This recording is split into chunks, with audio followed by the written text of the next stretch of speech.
Hey there, it's Casey, your professional turned chronically ill content creator, and today I'm posing the question of how do we bring a character to a D&D table fully developed. I'm talking character art, I'm talking custom, handmade miniature figure, the works. And if that sounds like something you've always wanted to do, you should grab a snack and hang out with me while I show you my process. Today's character is named Fursa. She's actually a recently decommissioned Pathfinder character, so I'm not bringing this content to the table, but I thought she would be a great test subject for this kind of format of video. Fursa is a character that I really struggled to design for the longest time during my campaign. I had some few distinct features that I wanted to make sure were prominently displayed, but overall I was having a hard time finding something that felt really good. But I think that this process in the end actually really helped solidify how Fursa looked to me as a player. Chapter 1, the character portrait. This part I did first because illustrating is kind of second nature to me, whereas the 3D part I'm a little more rusty at, especially post-working. So the important thing that I wanted to try and improve and work on was my painterly backgrounds. I think I had 4 lowish references for how she does messy to refined, especially with plants. So that was kind of my goal here, and I think that this piece is overall successful in the end. But I think this piece was successful in the end, but I think it actually just helped me be more successful in more recent illustrations. And looking back at this now, I noticed that I did a lot of running away rats. I kind of wish I had included that in the final illustration. So, I don't know, maybe I'll add those eventually, but the primary goal of the story in this illustration is to show how lost Fursa is as a character. I also had to combat how monotone she mostly is. I have her as a very sandy toned, monochromatic character with just a slight pop of color, and this is to contrast with her true form, which I'll explain later. That really caused a struggle with the background because I want her to be the focal point, but she's naturally kind of very neutral. I also really struggled with her face, and I think that it's just for some reason for this character, her face is extremely elusive to me. So I think I don't know, I repainted the face at least a couple of times. I think you'll see me do that again in this one. The main thing that I wanted with her face is I wanted her tan, dark skin to be very clear, and I wanted her glowing hawk inspired eyes to really stand out. So finding that balance between the shadows and the highlights just kind of threw me for a loop. I understood the volume of where I wanted the lights or where they should hit, but I think sometimes you have to remember in illustrating that it's about the stylization of the process. Sometimes you need to leave things out or you need to alter things for the visual aesthetic, for the impact of it.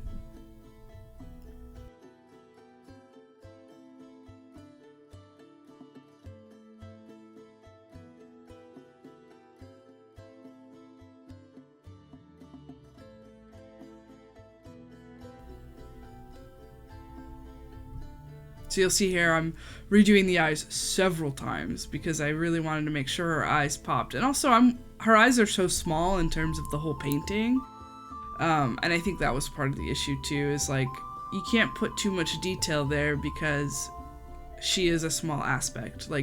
She's technically a secondary character. The trees are the main character, but I don't know. I'm a big proponent in negative space, so I think in the end, I think it really gets the story across in a visually interesting way.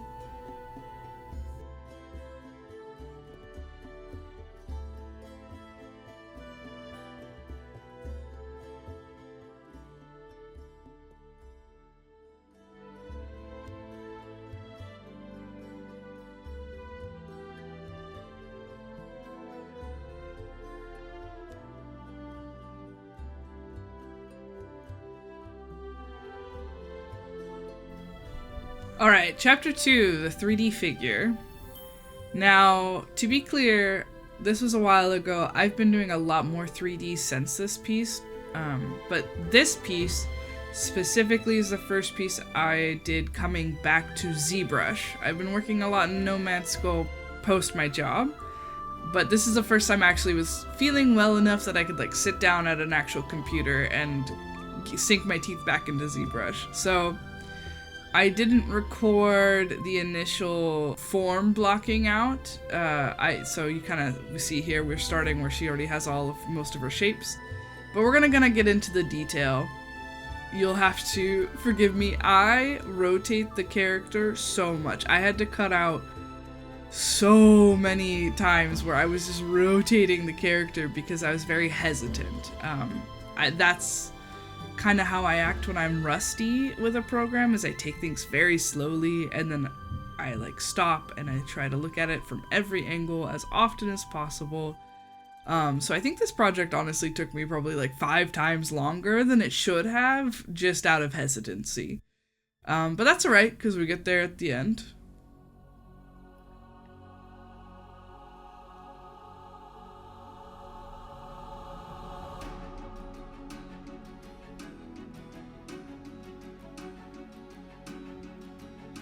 The main thing that the figure did for me was really emphasize her really prominent, narrow, beakish nose. I absolutely am obsessed. I think it's gorgeous. It's my favorite kind of nose. I didn't want it to be too comical or exaggerated, but I definitely wanted it, when you looked at the figure, like in real space, you know, very tiny, that it would be noticeable. And really just defined. So, and then I gave her like a little smirk because she's very cocky. She is a griffin based off of a kestrel and a mountain lion who was cursed into a human body, and she's desperate to get back to her griffin form. She hates humans. She thinks they're lowly scum. You know, she's very prideful and kind of views herself as like the kingdom, like the animal kingdom's leader. That's why, you know, like in her illustration I have her as lost, because she's no longer that and she's trying to discover who she is in this limited body in her mind. This was a Pathfinder campaign, which I'm not a super fan of, but I made her a ranger with this kind of storyline that her hawk eyes were like what remained of her griffin form, so she had like uncanny eyes that allowed her to hunt like a mouse in a forest kind of thing. And then later on, the party ended up having to kill an owlbear, and she repurposed the owlbear's feather into like a pelt cloak that kind of is inspired off of her kestrelness and kind of gives her a little bit of her old self back to her. So that's what I'm designing here. I was really nervous about designing this because it's a lot of small flowy parts, and that's always a pain, especially if you want to like 3D print it. But I did it, I tried to keep them as simple as possible with just a few really deep cuts to make sure that the detail actually showed up in the end. And I did this using booleans. I made like a diamond, triangle, square thing, and I just kept repeat cutting it until I liked what I saw.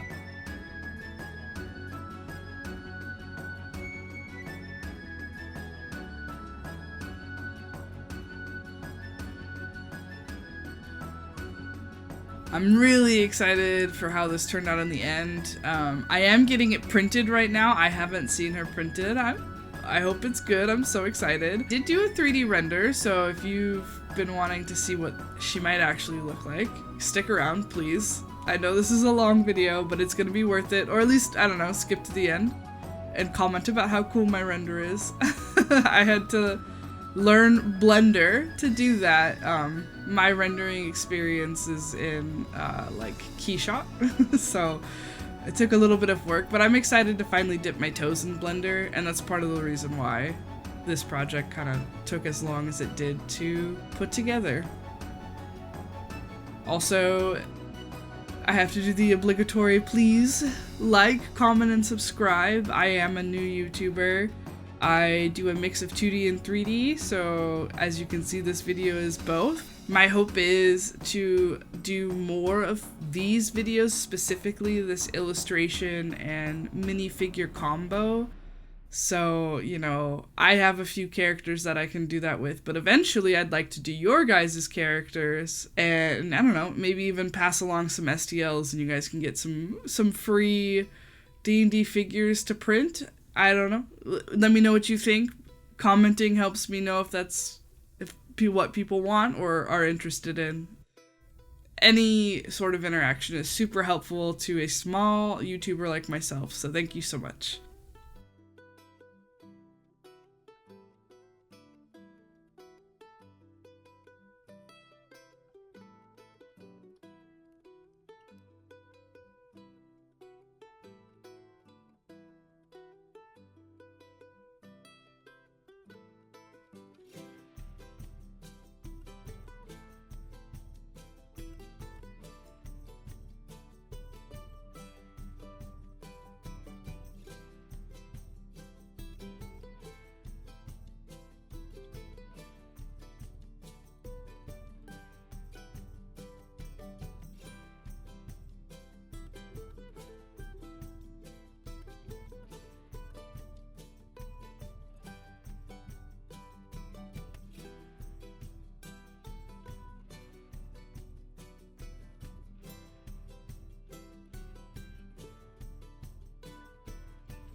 I grew up playing D&D. My dad started D&D when it came out, and so we were raised on it.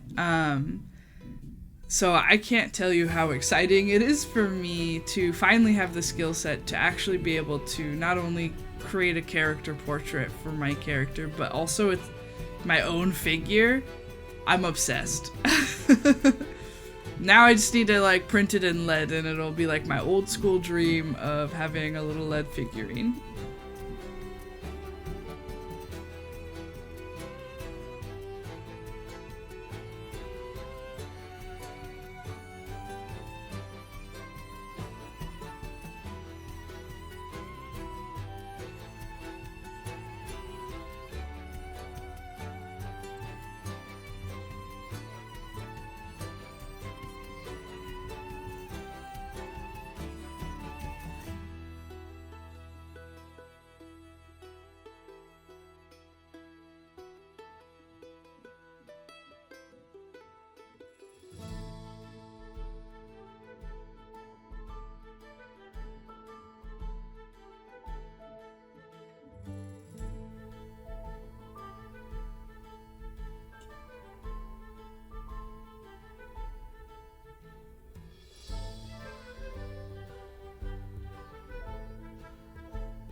Essentially with posing for me is I keep things as separate subtools for as long as possible.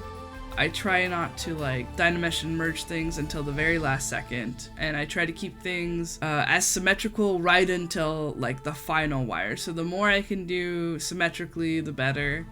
And then to kind of bring back fluidity and like a little bit more weight, because I feel like sometimes this way of doing things can limit it makes it feel a little more structured than it should be in like real life. Then I'll like kind of I'll merge everything together, and then I'll like warp the subtool and make it a little wonky. It just adds like kind of life. Like I think the lesson that you can really take away from especially like Disney is asymmetricalness, is humanity. Something that is purely symmetrical is like unnatural to us. So to bring in some of that wonkiness makes the character more alive and feel more real at the end of the day. And I you know what, and I think that's something like really beautiful that we should partake in all of our life.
Chapter 3, we did it! Here's both of them revealed. Look at that render.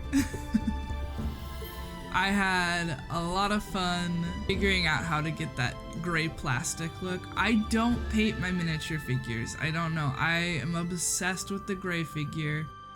I know that's controversial, but there's just something nostalgic for me. So here they are side by side. I really hope you enjoyed this video, and I can't wait to see you guys in the next one. All right, bye!